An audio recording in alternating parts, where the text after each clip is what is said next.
Imaginez un salon feutré, quelque part dans le Paris de ce dernier tiers du XIXe siècle, dans une période se situant plus largement entre la débâcle de 1870 et la boucherie de 1914, à peu près.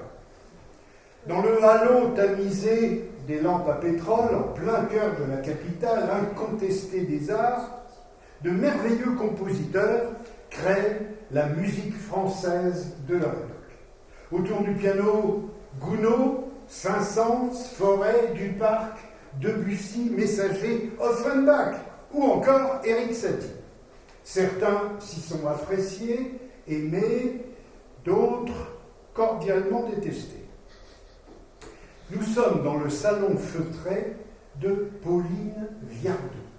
Pauline Viardot fut de ces personnages qui traversent l'histoire sans composer une seule note, mais qui pourtant influencent toute une génération de musiciens. Mécène, cantatrice hors pair, sœur de la Malibran, célèbre diva de l'art lyrique, polyglotte, compositrice à ses heures, muse de Musset et de Chopin et grande amie de George Sand, elle règne sur son salon comme un chef d'orchestre sur ses cordes sensibles. Il n'est pas de plus belle œuvre que celle qu'on aide à faire naître. Et parfois elle harangue ses troupes de compositeurs. Que quelqu'un joue quelque chose de mauvais, qu'on ait enfin quelque chose à dire. De nos jours, Gounod, Saint-Saëns et Fauré sont considérés comme les héritiers du romantisme. Charles Gounod doit sa vocation de compositeur à une représentation du Don Giovanni de Mozart, dont la partition, offerte par sa maman, restera près de lui jusqu'à ses derniers jours. Il est très lié à Pauline Viardot, qui l'accueille dans son salon, qui l'encourage et le pousse à se lancer dans la composition de Faust. Sans elle, cet opéra ne serait peut-être jamais né, puisque Gounod écrira « Je dois à Madame Viardot le courage que je n'avais pas seul ». Pour la suite du programme, j'appelle Roselyne Bernard, notre charmante pianiste,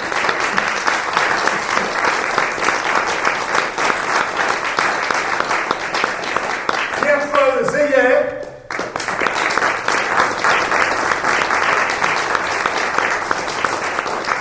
et Anne Zeyer.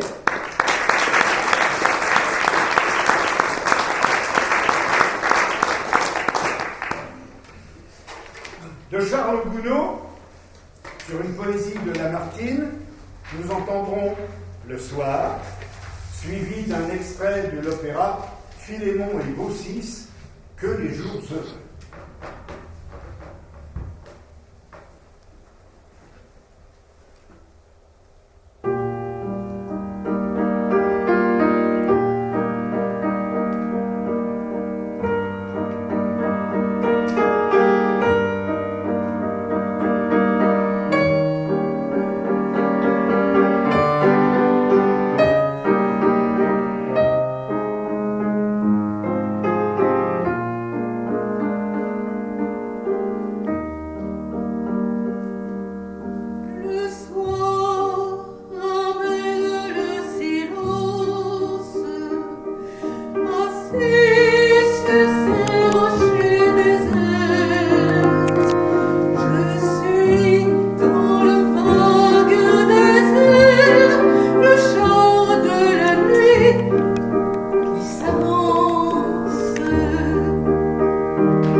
Dès l'adolescence, Camille Saint-Saëns fréquente le salon Gardot qui lui ouvre les portes de l'intelligentsia musicale.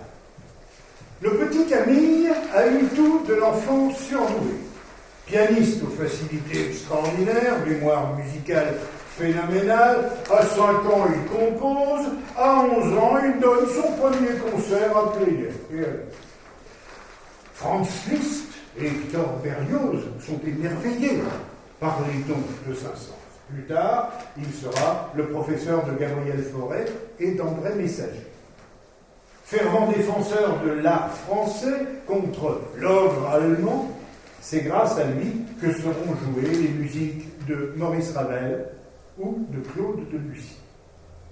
Extrait de son opéra Samson et Dalila, l'air célébrissime de Dalila, enjôleuse et perfide, mon cœur s'ouvre à ta voix. Comment résister?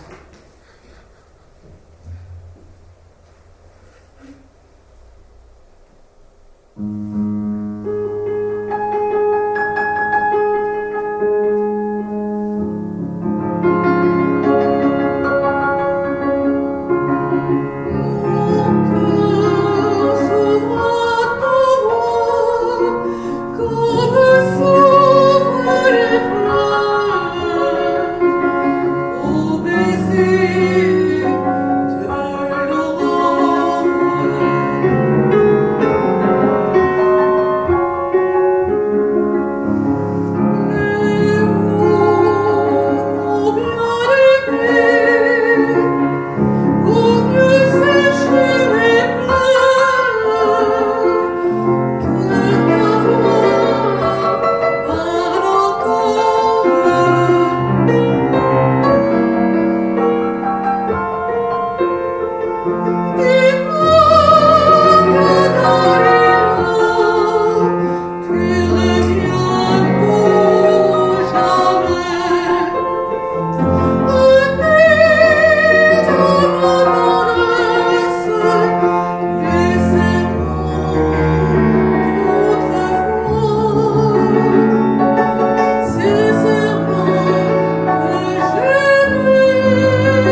Gabriel Fauré est arraché à sa famille en Ariège pour être voué à une carrière de musicien.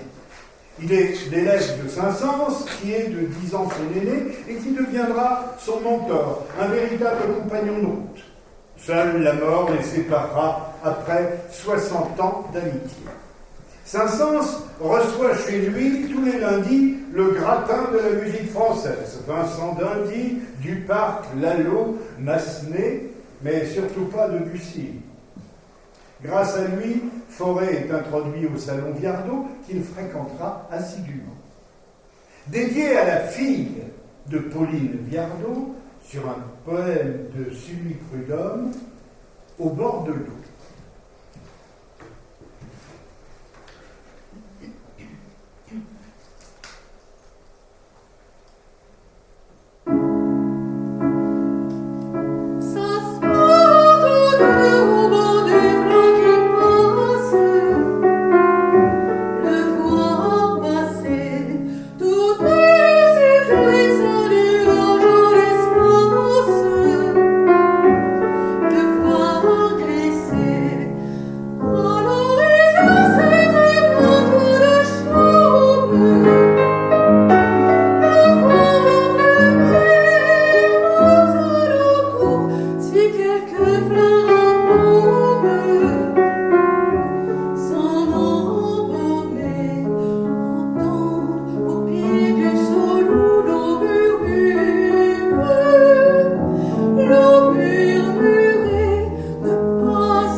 Gabriel Fauré tombe amoureux de Marianne Viardot, l'autre fille de Pauline. Bon, les fiançailles sont rompues, mais l'amitié reste intacte. Gabriel en sera très affecté, et heureusement pour nous, puisque ce chagrin d'amour lui inspire cette très belle mélodie, fruit des illusions perdues auprès de Marianne après un rêve.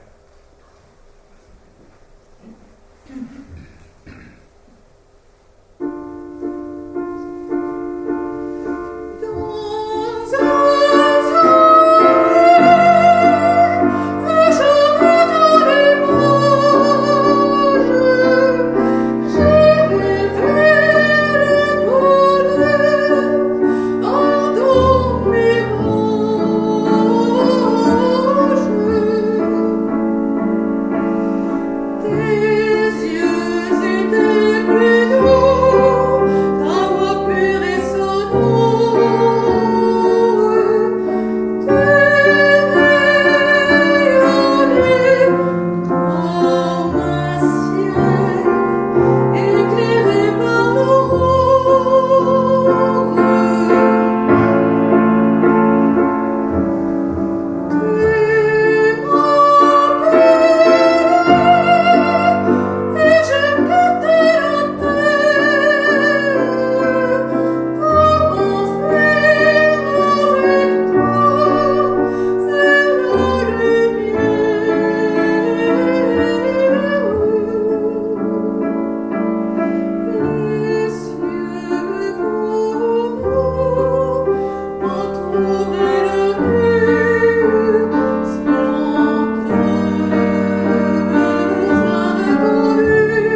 À 42 ans, Fauré se risque enfin à mettre en musique Clair de Lune, un poème de Paul Verlaine tiré de son recueil des Fêtes galantes, publié 18 ans plus tard.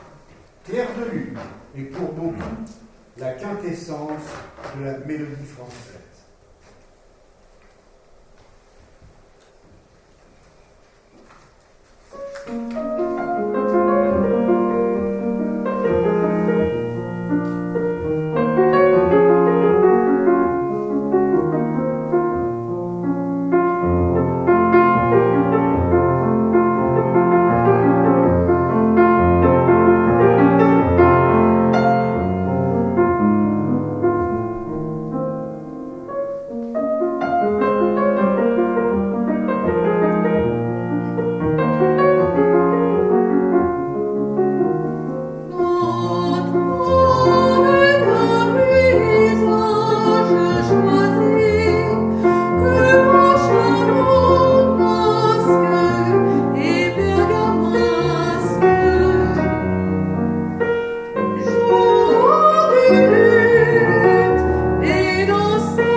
Duparc et Claude Debussy sont des compositeurs catégorisés parmi les symbolistes. Le jeune Henri Duparc étudie le piano et la composition auprès de César Franck. Accablé par une exigence maladive et une éternelle insatisfaction, Duparc prend l'habitude de détruire systématiquement ses esquisses et ses œuvres non publiées. Ainsi, il raconte « Dans un moment de profond découragement, un jour d'été, je suis allé allumer un grand feu dans un coin de prairie. J'y ai brûlé 10 ans de travail, pensant que le sacrifice une fois fait, je serais peut-être moins malheureux. Je me trompais. À 38 ans, il verra une maladie neurologique bloquer ses capacités et arrêtera définitivement de composer. Il mourra 47 ans plus tard. Duparc disait « La musique inspirée par une poésie n'a de raison d'être que si elle lui ajoute quelque chose, si elle la rend plus touchante pour les âmes. Mais il y a des poésies parfaites qui sont tellement pleines, dirais-je, que la musique, même la plus belle, même celle que je ne peux pas faire, ne peut que les diminuer. » Duparc a 20 ans quand il compose Chanson triste.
Charles Baudelaire était tombé follement amoureux d'une belle actrice aux yeux verts qu'il rêvait d'emmener dans ce pays qui lui ressemble, la Hollande.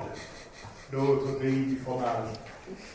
Il écrivit pour elle l'invitation au voyage qu'on trouve dans Les Fleurs du Bac. Pour la petite histoire, la belle partira avec un autre poète et Baudelaire n'ira jamais en Hollande. Bien des années plus tard, à 22 ans, Henri Dubac s'empare des vers de Baudelaire et met en musique l'invitation au voyage qu'il dédie à son épouse.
de Péléas et Mélisande, Claude Debussy, entre à 10 ans au Conservatoire de Paris et donne bien du fil à retordre à ses professeurs, refusant de se plier à l'harmonie conventionnelle.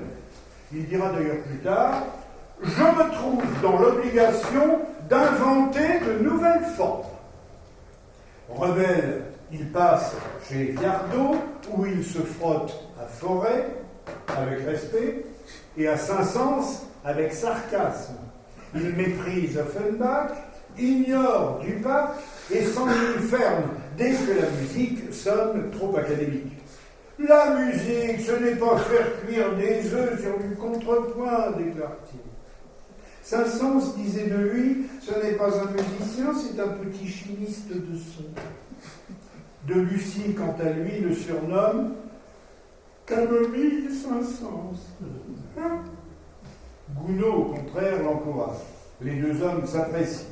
Debussy dira d'ailleurs de Gounod, il a été le premier à apporter dans l'expression des choses de l'amour un peu de transpiration, sous-entendu, contrairement à Saint-Saëns.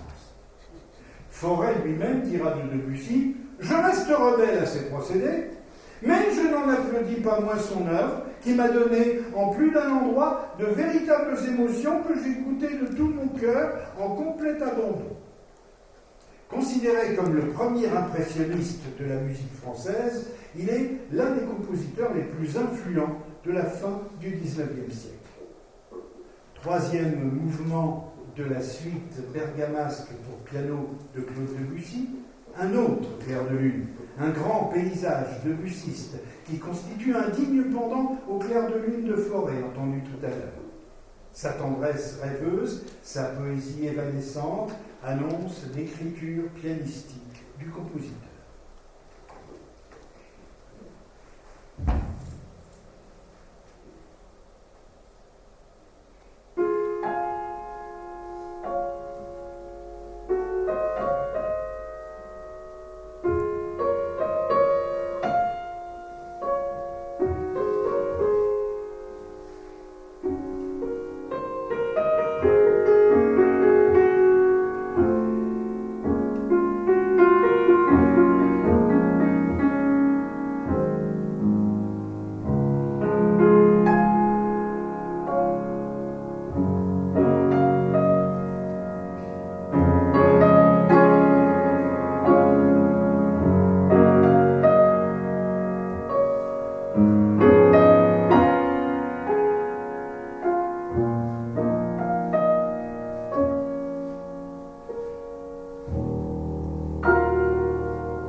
deux mélodies du tout jeune Debussy, composées entre 16 et 18 ans alors qu'il est au conservatoire, sur un poème de Théodore de Banville, Nuit d'étoiles, suivi de Beau soir, sur un texte de Paul Bourget.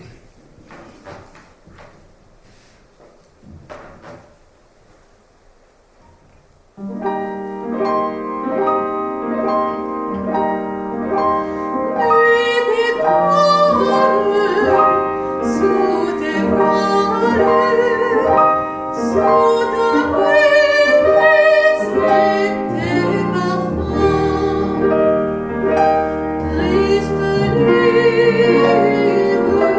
qui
théâtre et modernité, on trouve Messager, Offenbach, Poulenc et Satie. Éric Satie est un électron libre. Il méprise Gounod, qu'il trouve sucré comme un bonbon mou, raille Debussy après l'avoir adulé, influence Poulenc. Il est un genre à lui tout seul, fantasque, ironique, visionnaire et moqueur, il sème la pagaille avec poésie. Un soir, il va écouter le poème symphonique de Claude Debussy, La mer, dont le premier mouvement s'intitule « De l'aube à midi sur les vagues ». Et il déclare « J'ai bien aimé vers 11h moins le quart ». D'Éric Satie, une valse érotiquement langoureuse, « Je te veux ».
Terminons ce panorama de la mélodie française avec André Messager. André Messager fut élève de Saint-Saëns, puis de Fauré, qui n'était que de 8 ans son aîné. Une profonde amitié naîtra entre eux. Tous deux feront plusieurs séjours à Bayreuth pour y écouter Wagner. Formé par Fauré, proche de Debussy, Messager fait le pont entre les styles. Il dirige Péléas et Mélisande à l'Opéra Comique. Debussy lui a d'ailleurs dédié la partition. Il sera à la tête de l'Opéra de Paris, mais n'oubliera jamais l'élégance légère de ses débuts chez Pauline Viardot. Petite anecdote.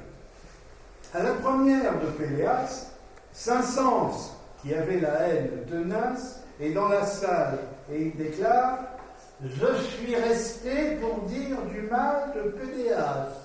Oui, Saint-Saëns votait.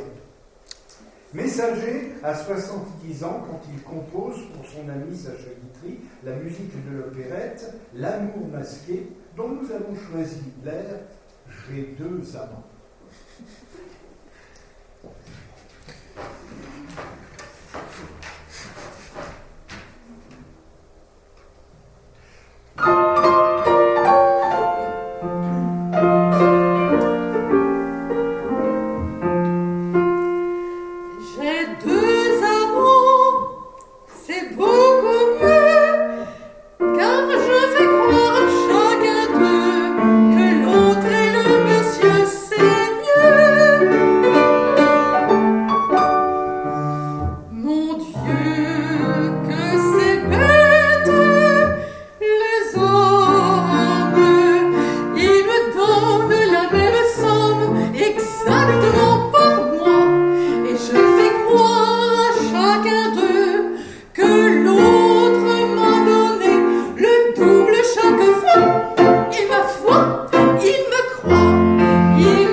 l'organe profond du grand Pierre-Paul Zeyer.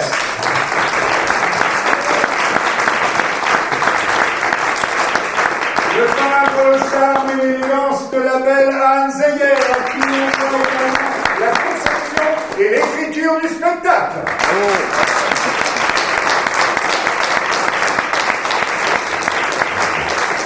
Ils étaient accompagnés par les doigts de fée de Roselyne Bernard.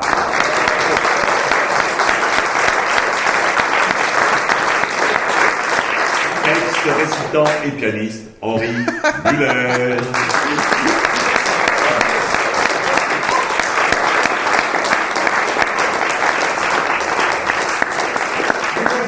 Vous avez passé un bon moment, un joli moment musical. Un chapeau vous attend à la sortie. Alors si ce spectacle vous a plu, soyez généreux en vous souvenant de cette maxime chrétienne: si donner avec ostentation n'est pas bien, ne rien donner avec discrétion ne vaut guère mieux. Et puisque tout repas se conclut par un bon dessert, accordons cette qualité à Jacques Offenbach. Jacques Offenbach, c'est la parodie, l'opéra bouffe, la légèreté. C'est le plus français des compositeurs allemands. Pauline Viardot l'admire pour son audace. Forêt et Saint-Saëns le snob. Satie, au contraire, s'en inspire. Adulé par les uns, méprisé par les autres, Offenbach enchaîne les opérettes à succès en déclarant: je compose plus vite que les critiques ne lisent. Maître du rire en musique, il fait danser Paris en ridiculisant les travers de son temps. Est-ce que vous riez en allemand demande-t-il. Non, alors j'échouerai en français. Extrait de son seul opéra qu'il laissera inachevé, la célèbre Barcarolle des Contes d'Hoffmann.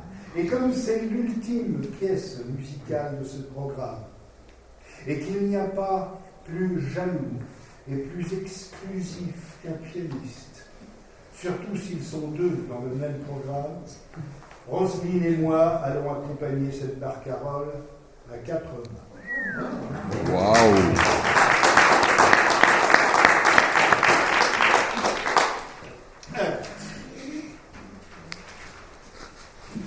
Ça nécessite une petite installation. On est bien? On n'y est pas encore. Ah, ça commence ici. D'accord? Voilà. Et ici. C'est un là. D'accord? Et...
embêté parce qu'on est arrivé au bout. Au bout du programme, on peut vous refaire la barcarolle, c'est tout ce qu'on peut vous faire.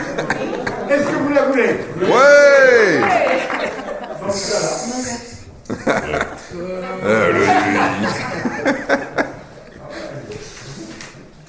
Normalement, c'est deux femmes qui chantent ça. Et, Mais comme on est dans une période un peu woke, Bah, justement, après tout. c'est dans le sens inverse, là.